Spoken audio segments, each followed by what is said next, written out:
Welcome. Welcome to the show. You guys, it's a good day to be. Honestly, it's been a good week. Such a good week. So many good things have been happening. I know. That's what I'm saying. Between the summer and pretty, Taylor Swift announcing her new album. Right now, we have to talk about it. I feel like we need to sit down and actually go through some of these things because I need to personally process this. Yeah, I agree. We need to gather information here. Yes. A court is ordered. Order the court. I think aesthetically, so far, my favorite Taylor Swift era.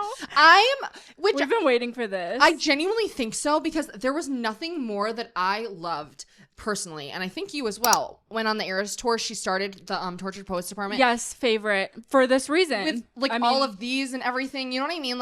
Yes. This kind of aesthetic to me is just everything. Me too. I've always been drawn to it, and I agree. this is just so fun, and she's slaying it. I'm so excited. The thing is with Taylor, we've mentioned this before. A lot of times, sometimes the aesthetics don't always match up with the sound. Right. And I don't think that that's a bad thing at all, mind you. No, because she needs an era. Yes. And I get it. Yes, exactly. And I think she makes her own aesthetic by doing that. You know what I mean? Yeah, creating her own world by doing that. But I am curious because this is such a defined theme that I wonder. I do too. We're going to just decode TS12, the life of a showgirl. I'm Jamie. And I'm Jordan. Oh my God, you're so good. And we're Inside Out. So make sure you subscribe. We like talking about all things pop culture, movies, books, TV, music. Everything. Many of you might already know this timeline, but in case you don't. August 11th is when things were getting crazy online. A lot of speculations were happening. Mm-hmm. Taylor Nation posted all of these throwback pictures of the Eras tour. Boom, boom, boom. Boom. What color are they? Orange. All orange. And with the caption, thinking about when she said, "See you next era." Which is such a great hint, okay? We're like, okay, what could that mean? What does that mean? And to be honest, whenever I saw the New Heights promo, they put out a promo on the same day. You were on it. I was on it. I sent it to her and I was like, this is crazy because, you guys know, as Swifties, I try to let myself clown, right? Are you in the same vein? Yes. I feel like the last few years, we were at one point our where hearts were a little shattered. Yeah, it was everything. We were going with every speculation online and running with it. And it got to a point where we had for our own mental health. We had to reel it in a little bit. And so it takes something as solidifying as this, I think, or as specific, okay? Mm-hmm. When it was both things, then people were pointing out the background of the New Heights promo is orange with her sequins, and which they don't do, I guess, for their guests. Right. And then the outline of the guest. That's what got me. That's what got me. You can really see they really did it out with her hairline with the bangs. You can tell that's her. Yes. I didn't think she was going to be on there for 2 fucking hours. That was insane. I still can't get over it. No.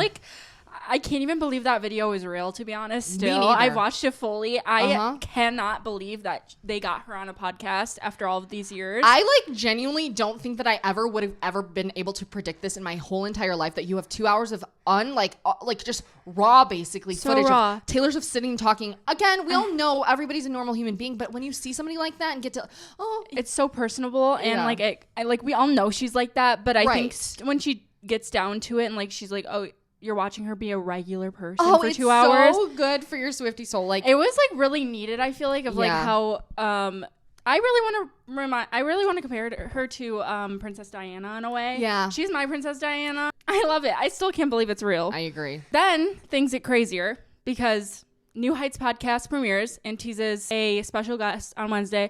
Taylor's website then had a countdown as well, crazy. In sparkly orange, and it was to the podcast countdown. Shout out to the people who knew in their heart of hearts that this was happening, because I really genuinely lot. Still, until I saw it face value, whenever I saw it, I was not happening. I still had a little glimmer of that. Yeah, I thought we were gonna get a second, if anything. Not even an album, insane. Not even a whole interview. I thought she was maybe just gonna pop in. That's what I'm saying. Even after I saw the clip of her showing her album, I was that's gonna be it. I was there's no That's way. It. But I love that she is doing new things like this. Me it's too. Really, I just loved the whole scenario that was happening. I think Jason Kelsey's actually a really great interviewer. I was thinking that too. He's so nice. They both are, obviously, but he was really good at just transitioning questions and Better than a lot of other people, may I add. Everybody say thank you, Jason Kelsey. Thank you, Jason Kelsey. And Travis. The craziest part is the episode then premiered, had 1.3 fans live watching. Crazy. And after 12 hours, it had 87 million views. 8.7. Oh, 8.7, their numbers. Which is like really like just energetically aligned at that point. Like you can't create that yourself, obviously. No, it really is kismet. This all leads us to the details we then have now that we've gathered. Yes. I am so stoked the second that she said that Max Martin and Shellback are producing it. I wanted to scream. I was, oh my God. Because first of all, I was thinking about it and I was like, I couldn't remember like what Max Martin has been on recently, you know? Mm-hmm. And then I went to research it and I'm like, oh, he produced Ariana Grande's Eternal Sunshine album. The Weeknd, a lot of the songs, like my favorite, Give Me Mercy on the Weeknd's album, so good. That's so cool. What else? I think I put it on here. Lisa and Rosalia, New Woman, my all-time favorite song of last year. Oh, that's so cool. Yeah. And then Shellback, it seems like hasn't worked, like I think he worked on Taylor's versions of Red and 1989, but it doesn't look like a lot of album things since then. So I'm just so curious on what all three of them are going to do with this. I mean, it sounds so promising in so many ways. I am actually like betting on it being one of my favorite sounds. Yeah. I've listened to from her. I think so too. Like I really think so. And I say that because she also that day, she dropped a playlist of all of her music, just like, I think there's 22 songs in it. It is called And Baby, That's Show Business for You. It has... And Wonderland in it. Okay, so Wonderland... I'm putting out like the big hitters here. Like for me, what I want this to sound these like. These are all my favorite. Like when you go down to it, these are all of my favorites. All you had to do was Stay, Bad Blood, Blank Space, Dancing with Our Hands Tied, Delicate, which is to me everything like this. I feel like, Don't Blame Me, Endgame, Gorgeous. How You Get the Girl. How You Get the Girl. I know. I Did Something Bad. I Knew You Were Trouble, King of My Heart. Message in a Bottle. New Romantics. That's one of my things I put in my like predictions, or not predictions, but what I would love from this is that song, that vibe. Epitome. New Romantics. A lot of 1989. Yes. And honestly, it's just like all of these songs are the vibe. Like Wildest Dreams. A lot of King of My Heart, a lot of a lot of Reputation. Yeah. Is right. Oh my gosh. I can't even I loved getting a peek into like Taylor's brain too on the podcast, like of her just hearing about obviously like her life. She talked about her parents and things, which I loved, but I loved that she like got to, I mean, I feel like we've heard her say things like this, like what her favorite albums are, like her album to re-record and stuff was, but whenever, I think it was Jason asking her what was her favorite album to re-record, she said Red. Right. Which is pretty obviously, like, I feel like that's predictable. Right. For her, like, sure, like, if you know kind of thing, like that makes sense to me. Yes, it's very, been like a constant. It's very her. Yes. Yeah, and like she went into like how All Too Well 10-minute version was like her favorite of all time to re-record. It's been so much fun. She said re-recording it made me be like, God, I love that album. I feel like that's actually a really big sign. Yeah. To be honest, of what's coming. I agree. Because I think it's really important when you're inspired by something. Yes. Like in anyone's life, how much you take that into a next era. I agree. And I also think we have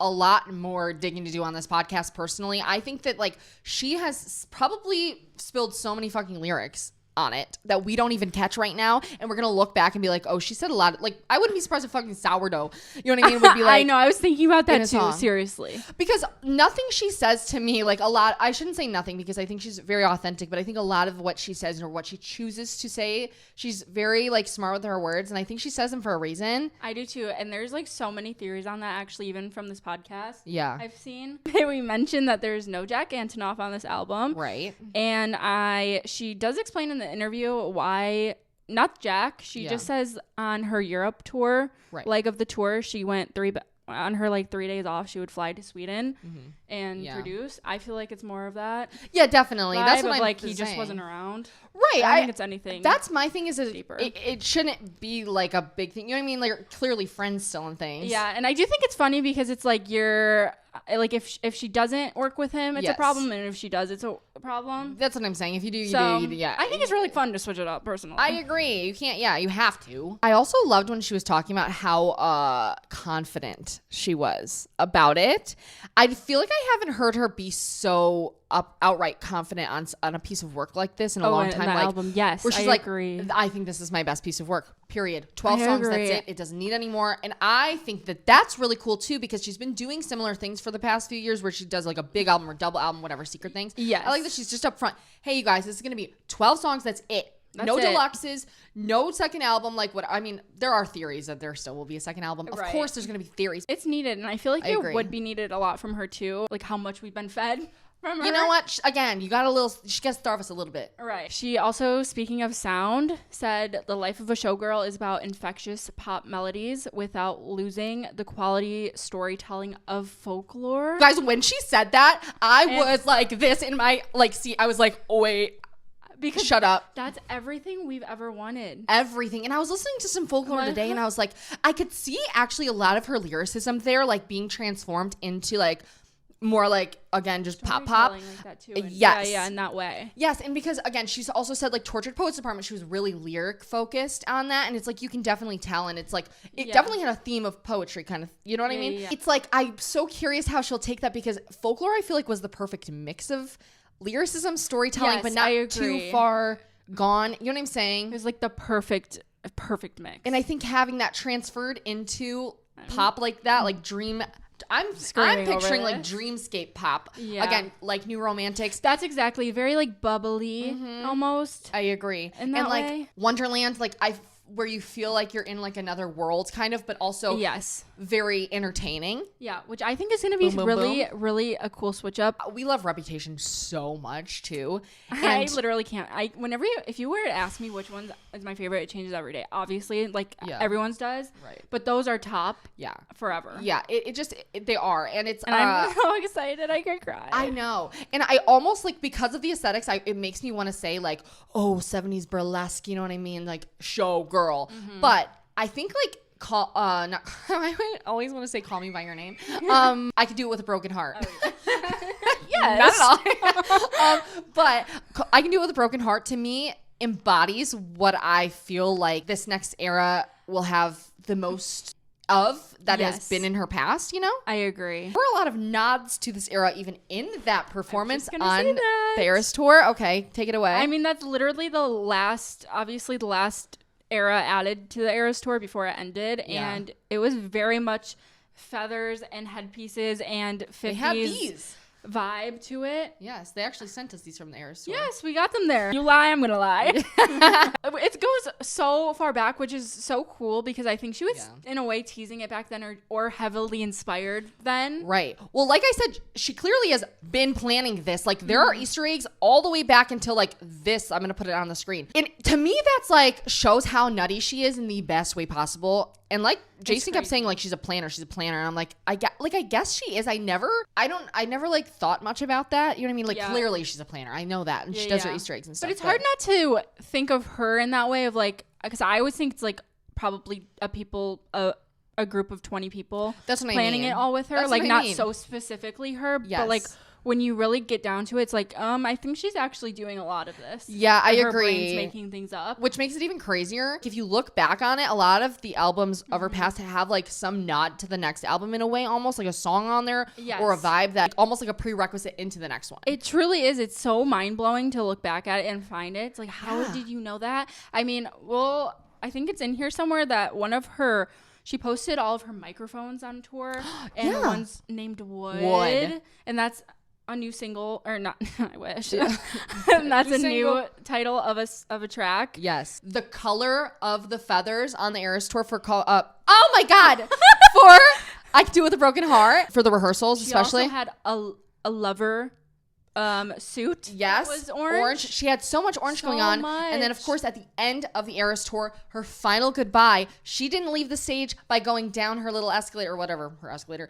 She didn't go down. She went up. Remember? She went into that orange door. And we were all like, what is this orange door doing? Is it karma? Is it what? It was alluding to her showing us what's behind the door of a showgirl. That to me is so crazy how intentional that was. I agree. Like it all makes sense now, because she's taking us behind the curtain. She's running behind the curtain for us to see. Yeah, and speaking of that, actually, the actual album cover I will be honest, when I first saw it, I was like, But then once I've heard her say like why it is what it is, I'm like, it makes sense. So she's in the bathtub, right? And she was saying that she has a strict schedule. Every night, basically, after is the same. And she goes into a bath after. Yep. To unwind and whatever. And like, that's her after. So it's not even like the album is not meant to be the actual life of being a showgirl. It's, again, like you said, pulling back the curtain, and what she does after that, or like all of it behind it, what she was experiencing in that era on tour, which I feel like makes it, of course, even sweeter, because it's like, obviously, like Taylor, to me, that's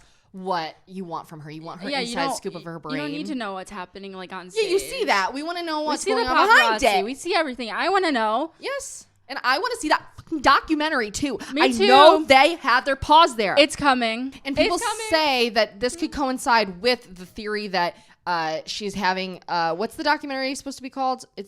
There's a trademark out for Female Rage. Female Rage the musical, which would obviously go so well with this era, seemingly. That would make sense, because it's like, obviously it's not the album. Yeah, and that's my theory too, that eventually, whether it's around the time that the album's coming out or a little bit after, she's going to extend it by doing that rather than a double album. Maybe she'll like be like, hey, that would be it. And please, I want to go to the movie theater again for her. Me too. But not in AMC this time. Please do Imagine. Please, we do love Imagine. Anyway. Okay. Travis in the interview said that this is going to make you move and it's going to make you dance. Yeah. So I thought that was really cool too, because I was like, it could be either showgirl, like Travis. He's just rubbing it in. He's like, rubbing I it get in. to know this. I get to know that. Way. I get to eat her sourdough. Imagine. I get to pet her fucking so cat. Cute. Yeah. I love him. I can't talk and anymore about it. We don't really say that much about no male praise on this. We don't give much, and especially not to those with mics in their hands, especially not sports players, to be honest. I think I think it's gonna be like really fun and really storytelling, like everything we've songs been saying. That you think it's gonna sound like? Everything like in that playlist, genuinely. Like, I think it's gonna be a lot of 1989 and Reputation sounds. Yeah. Now you're gonna make me say it. I can do it with a broken heart. I can do it with a And the lyrics to that song to me are like, I feel like exactly, honestly, the whole vibe to that song is what she's described this album as. Yes, being like a pull back into the curtains. It's like, I'm so depressed to act like it's my birthday. Like showcasing hey, I'm showing everybody I'm here. I'm smiling. I'm showing up. I'm being the good, showgirl. But then I'm miserable when I kill myself behind the scenes. Which I think that's what we're going to get into on this album. I think we're going to see the miserable side and like lover girl side. Sure. In between. Yeah. And I actually did see a theory somewhere because of the coloring of the album, which I do find a little bit interesting because, again, I really hate orange, but Taylor can make me like anything. I don't know why I'm kind of vibing. And I hate purple. Thank God there's not purple. Something about there being like locking keys for the vault tracks. Vault meaning like, it's in a vault and you need a key to get it, basically. Also turning into copper, like how the color being copper. Do you have a theory on that? Yes. Stole this from someone on Twitter. Okay. So at I love rep TV 13. Okay. Another thing, all indicators before today suggested that the album's aesthetic was orange, but it has a mint green album cover. Is this what you're talking about? Yes. A Swiftie came up with the Statue of Liberty. Taylor's career is 20 years old, so she's now exposed in green when she was originally orange. The original Statue of Liberty was copper, and now we all know it's green. Right. And that is because it's like rusting and how it tarnishes over time. Which really goes well into the whole theory of this album of being like a showgirl and how showgirls age, I believe. Yes. Because like, as you know, as a showgirls age, nothing new of it all, you know. Speaking of all of the locks and keys that we've been seeing for this, like even whenever she was unlocking the profile and the album cover, I guess it was a lock, a sparkly orange on her lock. website, right? And as her profile picture, I believe, right.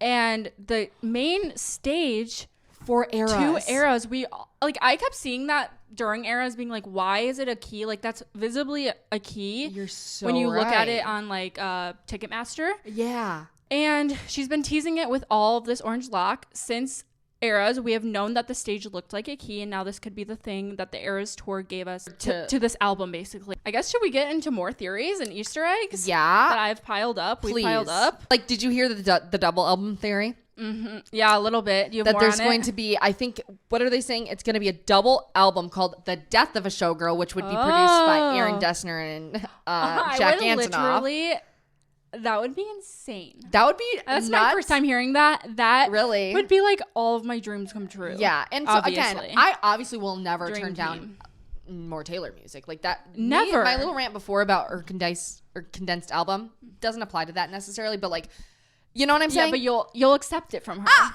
I'll take what I can get. You know what I'm saying? Okay, do you think we'll get a single?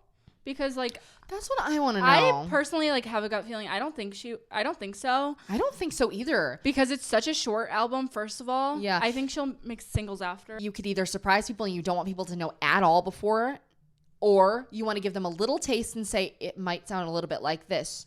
And give one single maybe before. Yeah. Right? Yeah, I could see that. And you know what?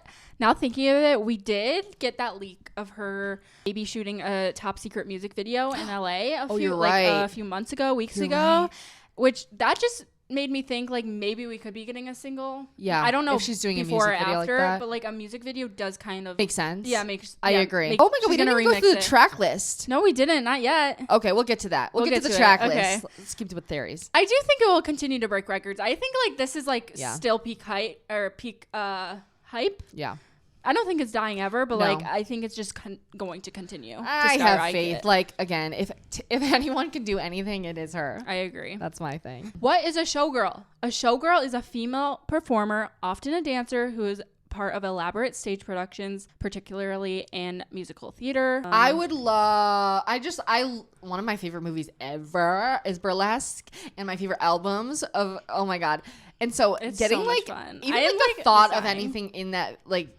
The realm. Yes. Of like musically. I agree. I just love this era. Like I've always loved it. Yes. Because so again, fun. When she's changing into like she's almost being forced to become a showgirl on in the Eras tour, you know? Yes.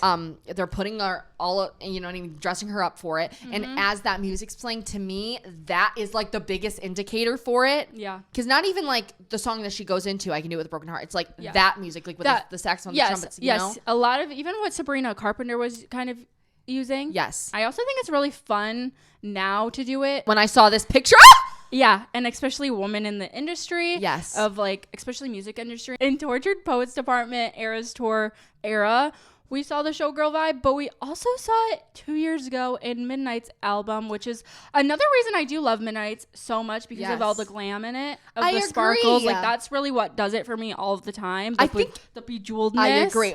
One of the best music videos, again, I think Delicate's a really good one, but I also love Bejeweled because of the aesthetics in it. And her being with, what's her name? Dita Von Teese. Okay? And seeing all that, I'm like, again, eating it up. So you're right. The Midnight's era even had nods back to that. And again, that could just be like her interest in the aesthetics of that or just like the entire vibe and things. Yes. And then it's sneaking into that. Yeah, you know what I mean? Yeah, it's so cool. I love it. It even reminds me of the Halsey concert we saw Halsey recently. And she had a little like martini glass, which we loved then. Oh my god, I loved it. We've been loving this. Yes. All of that to say, though, I feel like it's really promising, and I think that we're gonna be out. I really have a good feeling about this. Me too. I haven't had this spark in a long time. I agree.